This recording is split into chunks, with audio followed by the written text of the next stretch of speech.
En communauté. Il est très difficile de lutter contre notre propre concupiscence, ainsi que contre les embûches et les tentations du démon et du monde égoïste si nous sommes trop isolés.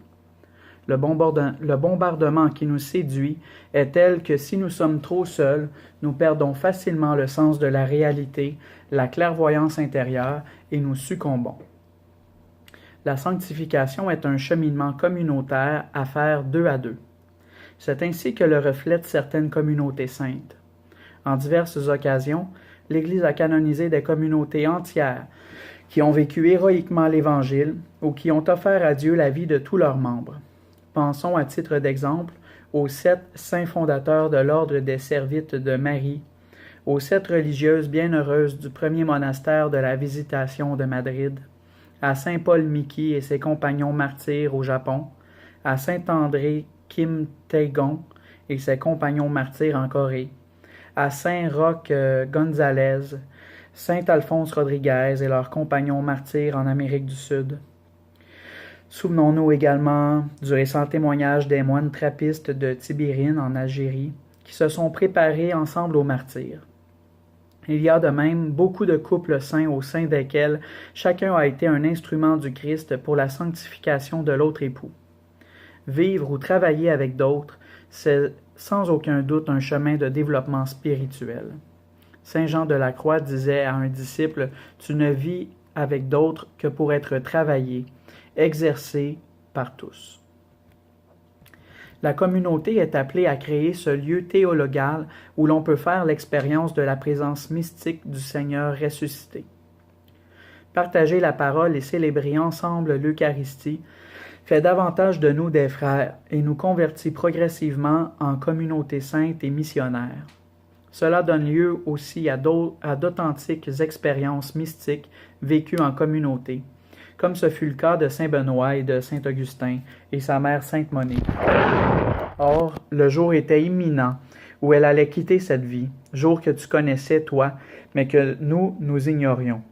Il se trouva par tes soins, j'en suis sûr, par tes secrètes dispositions, que nous étions seuls, elle et moi, debout, accoudés à une fenêtre, de là le jardin intérieur.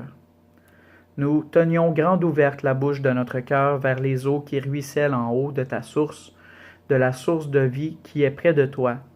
Et pendant que nous parlons et aspirons à elle, la sagesse éternelle, voici que nous la touchons à peine d'une poussée rapide et totale du cœur, comme si la vie éternelle fût telle qu'a été cet instant d'intelligence après lequel nous avions soupiré. Mais ces expériences ne sont pas ce qu'il y a de plus fréquent ni de plus important. La vie communautaire, soit en famille, en paroisse, en communauté religieuse ou en quelque autre communauté, est faite de beaucoup de petits détails quotidiens. Il en était ainsi dans la sainte communauté qu'ont formée Jésus, Marie et Joseph. C'est où s'est reflétée de manière exemplaire la beauté de la communion trinitaire. C'est également ce qui se passait dans la vie communautaire menée par Jésus avec ses disciples et avec les gens simples. Rappelons comment Jésus invitait ses disciples à prêter attention aux détails. Le petit détail du vin qui était en train de manquer lors d'une fête, le petit détail d'une brebis qui manquait, le petit détail de la veuve qui offrait ses 2 piécettes, le petit détail d'avoir de l'huile en réserve pour les lampes au cas où tarderait le fiancé, le petit détail de demander à ses disciples de vérifier combien de pain ils avaient, le petit détail d'avoir allumé un feu de braise avec du poisson, posé dessus tandis qu'il attendait les disciples à l'aube. La communauté qui préserve les petits détails de l'amour, où les membres se protègent les uns les autres et créent un lieu ouvert et d'évangélisation, est le lieu de la présence du ressuscité qui la sanctifie selon le projet du Père. Parfois, par un don de l'amour du Seigneur, au milieu de ces petits détails, s'offrent à nous des expériences consolantes de Dieu. Un soir d'hiver, j'accomplissais comme d'habitude mon petit office.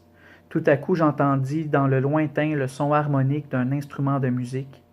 Alors je me représentai un salon bien éclairé, tout brillant de dorures, des jeunes filles élégamment vêtues, se faisant mutuellement des compliments et des politesses mondaines, Puis mon regard se porta sur le pauvre malade que je soutenais. Au lieu d'une mélodie, j'entendais de temps en temps ces gémissements plaintifs. Je ne puis exprimer ce qui se passa dans mon âme. Ce que je sais, c'est que le Seigneur l'illumina des rayons de la vérité, qui surpassèrent tellement l'éclat ténébreux des fêtes de la terre, que je ne pouvais croire à mon bonheur. À l'opposé de la tendance à l'individualisme consumériste, qui finit par nous isoler dans la quête du bien-être en marge des autres, notre chemin de sanctification ne peut se lasser de nous identifier à ce désir de Jésus, que tous soient un.